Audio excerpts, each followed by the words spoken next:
Anis Mehmeti foli pas ndeshjes që Shqipëria humbi me rezultatin 0-1 ndaj Izraelit. Sulmuesi i kombëtares tha fjalën e tij nga stadiumi Air Albania. Shumë mirë u ndjeva. Nuk më pëlqejnë intervistat. Besoj se kemi bërë ndeshje shumë të mirë. Më erdhi pak keq se nuk bëra golin në minutën 2. Duhet ta kisha bërë patjetër. I ngarkuar? Nuk besoj. Është thjesht momenti. Kur ma dha krosimin Hysaj, nuk e pash. Erdhi me pak vonesë. Ndoshta duhet ta godisja me kokë. Roli? Fazën defensive e bëja si sulmues. Kur ishin me topin, isha si numër 10, por majtas. Se Arber Hoxha ishte sulmuesi i krahut dhe unë isha në rolin e 10, por majtas. Laçi në rolin tim dhe Hysaj me topin shkonte djathtas. Ky është pozicioni i preferuar. Ose sulmuesi i krahut, majtas. Premier League? Jam gati. Kam punuar për këtë moment.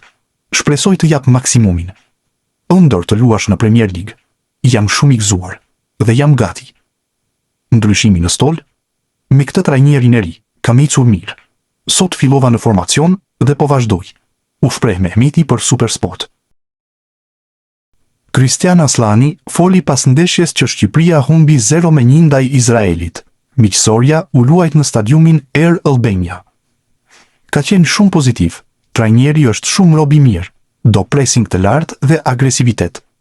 Kemi pasur vështirësi në pjesën e parë, sepse ishin me 2 mesfushor dhe unë me Ramadanin ishim pak do dalim apo jo. Në të dytën, gati shkuam 1-1. Na vjen keq. Pësuam atë gol dhe na vjen keq sepse besoj kemi bërë ndeshje të mirë sot. Zgjedhjet i bën trajneri, por të gjithë çunat janë gati. Është shumë e vështirë të luash 2 ndeshjet e fundit, kur ka mbaruar kampionati. Jemi stërvitur të gjithë mirë. Tani, presim Luksemburgun. E ardhmja? Nuk e di. Beshiktashi ka të drejtë blerje deri më datë 15. Jam gjetur shumë mirë atje, kam luajtur të gjitha ndeshjet. Shpresoj të ri atje. Nuk i dihet. U shpreh Aslani për Supersport. Elseid Hysaj ka qenë përsëri protagonist në të 2 fazat e lojës për kombëtaren shqiptare në ndeshjen ndaj Izraelit.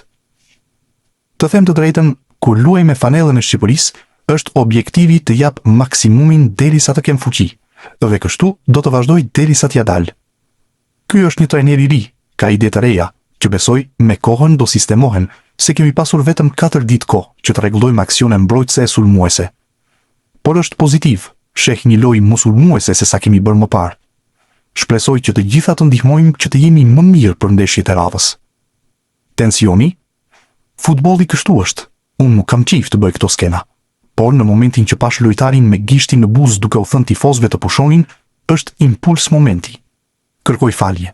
Janë gjëra që ndodhin në futboll. Shqyr nuk ndodhi asgjë e rëndë. Unë jam pa kontratë. Jam 2 ndeshje për këtë vit. Pastaj kam folur me menaxherin. Po punon, do gjejmë situatat më të mirë, më të vlefshme dhe pastaj do t'tregoj. Se për momentin nuk më ka thënë as mua diçka. Tha Hysaj për Supersport pas ndeshjes. Rolando Maran debutoi me humbje te kombëtarja shqiptare. Kuqezin të mposhtën me rezultatin 0-1 nga Izraeli në stadiumin Air Albania.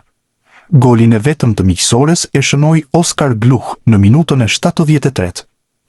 Maron mund të ngushëllohet me faktin që 2 trajnerë që shkruan historinë me Shqipërinë, po ashtu debutuan me humbje. Fillimisht, Gianni De Biasi, që njihet edhe si Miki Maran, ishte në stol për një miqësore në ndeshjen e parë. Shqipëria u mposht në transfertën e Gjorgjis me rezultatin 2-1. Ishte shkurti i vitit 2012. De Biasi më pas u bë trajneri i parë që dërgoi Shqipërinë në një kompeticion si Europiani. Trajneri i dytë që u bë pjesë e historisë me kuqezint ishte Silvinho. Tekniku brazilian po ashtu debutoi me humbje, ndërsa kombëtarja humbi 1-0 në transfertën e Polonisë. Ishte marsi i vitit 2023. Silvinho jo vetëm shkoi në grupet e një Europiani, por edhe udhëhoqi Shqipërinë në play-off të botërorit.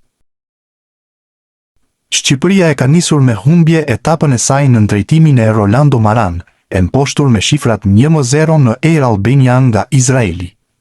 Në një ndeshje ku Maran kishte zgjedhur ta niste me Mehmetin në sulm për krah Brojës dhe Hoxhës, ishin kuqezint që kishin iniciativën pikërisht fal lojtarit të ri në repartin e avancuar, pasi ai tentoi disa herë të gjente rjetën. Por kuqezint nuk ja dolën të shënonin në një ndeshje që kishin mjaft mirë nën kontroll. por një zbritje e shpejtë në të majtën e Glough dhe një diagonale e tij në shtyllën e largët, gjeti të pavendosur mirë prapavjen kuqezi dhe solli golin e vetëm të ndeshjes. Kjo pasi pavarësisht ndryshimeve të maram, Shqipëria u shfaq më pas rrallë herë rrezikshëm në sulm, duke mos krijuar shkëmbijën që pritej për të barazuar rezultatin, pavarësisht dëshirës që shfaqen kuqezinjtë.